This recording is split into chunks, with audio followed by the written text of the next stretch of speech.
Dodjela medalja za seniore do 67 i seniorke do 50 kg.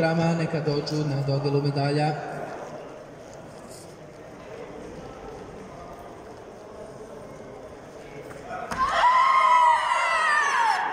U kategoriji seniori do 67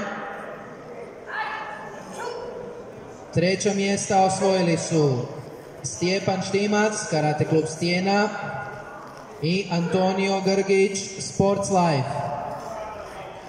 Drugo mjesto Luka Kondić, Karate klub Bushido, i prvo mjesto Boran Berak, Karate klub Tad Rijeka.